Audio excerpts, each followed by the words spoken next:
How to mix live music. We're at chapter 16 now. Thanks for joining me so far. This time, we're looking at how to use the aux buses to create monitor mixes for the band on stage. Auxes are a versatile set of output buses found on most mixing consoles. They can either be mono or stereo, pre-fader or post-fader, and they all have a variable level control for each input channel. Generally speaking, mono pre-fader auxes are used for making monitor mixes for the musicians' loudspeakers on stage. Pre-fader means the channel's fader level does not affect the sound on stage. So what the musicians hear is independent from the mix made for the audience. Stereo pre-fade auxes are used for making in-ear monitor mixes for the musicians. When they are wearing earphones, they are isolated from the acoustic ambient sounds, so making a stereo mix is important to give them perspective and orientation. On the other hand, post-fade auxes are mostly used for sending input channels to effect units, such as reverbs and delays. We'll use those in a later chapter. MGP32X is equipped with 6 aux buses.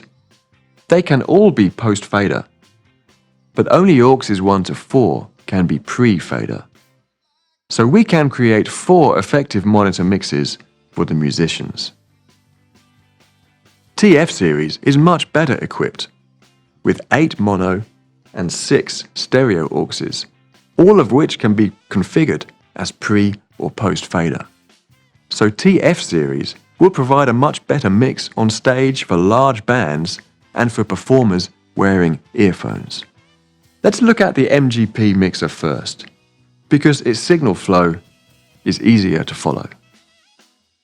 The sound comes into the mixer through the EQ, and then if you press the pre button by the aux knobs, the sound will travel along the aux bus to the aux end masters. Adjust the overall output level there and press the AFL button to hear it in your headphones. AFL means after fader listen. The sound you are listening to is dependent on the level of the send master. For the post-fade auxes, sound will travel through the faders before coming back up to the aux bus, then along to the right and up and out.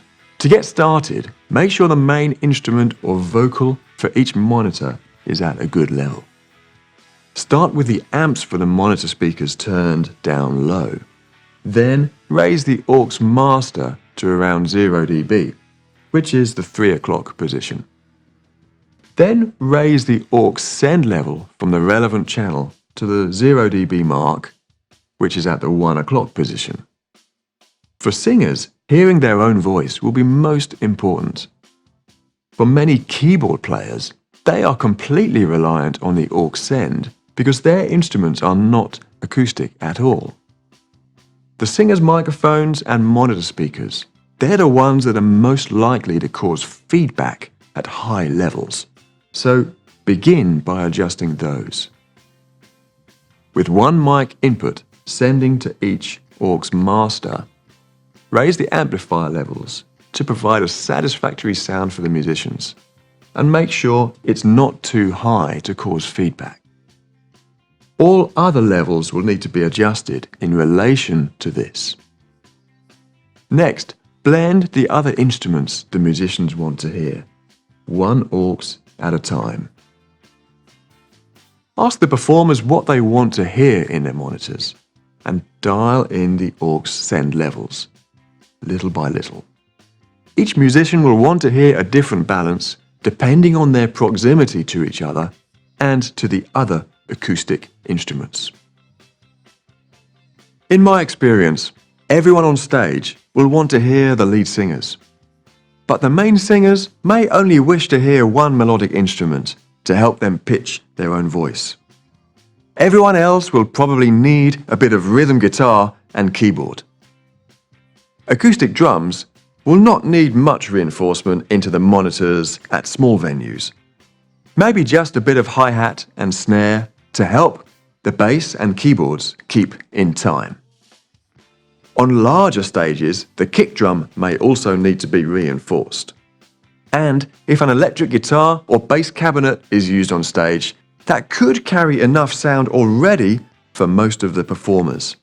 Experienced performers will know what they want to hear and will be able to guide your adjustments well. Less experienced players may rely more on your own judgment. So use the AFL switch and headphones to listen to the mix and check if the performer's own sound can be heard clearly enough above the other sounds. At this point, it should be mentioned that in smaller venues, the level of the monitors should be reduced compared to that in larger venues. Otherwise, the sound from the monitors will be heard too much by the audience and will reduce your ability to create a good sound for them. Also, in smaller venues, the performers can rely on hearing more of the sound from the main PA system. So, in smaller venues, it is good to keep the main PA on while setting the aux levels, to judge the blend of sound between stage and audience. Always a balance needs to be found between pleasing the musicians, so they can play confidently, and pleasing the audience, so they get a good quality sound. But remember that a musician who hears a good sound on stage will create a better performance for the audience anyway.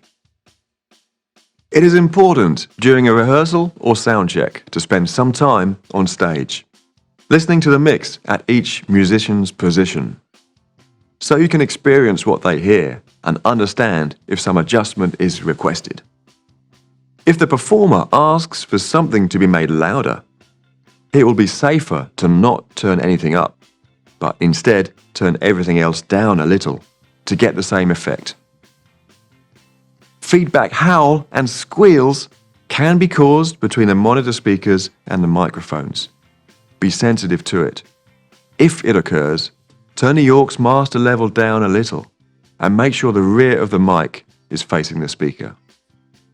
Without an EQ on the aux, there's little else to be done.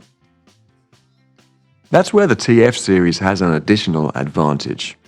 Every aux master channel has an EQ available to shape the sound on stage and to combat feedback, like we discussed in Chapter 8.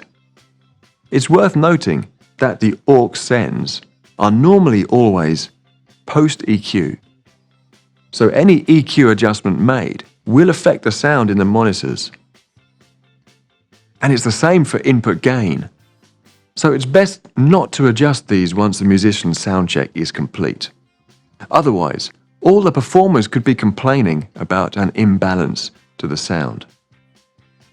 However, more experienced performers and musicians in venues with difficult acoustics will be asking for different EQ adjustment in their monitors than which is ideal for the audience.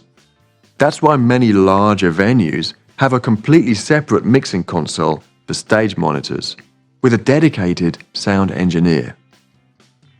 It's the way to keep the sound shape and balance completely separate between stage and audience. If you are using just one mixer for both purposes, like many smaller venues do, then hopefully the advice I've given you in the previous sessions will allow you to find a suitable EQ setting to suit everyone. Just remember, an EQ cut is more effective than a boost. Now let's see how to adjust aux sends with the TF mixers. They have a great feature called Sends on Fader.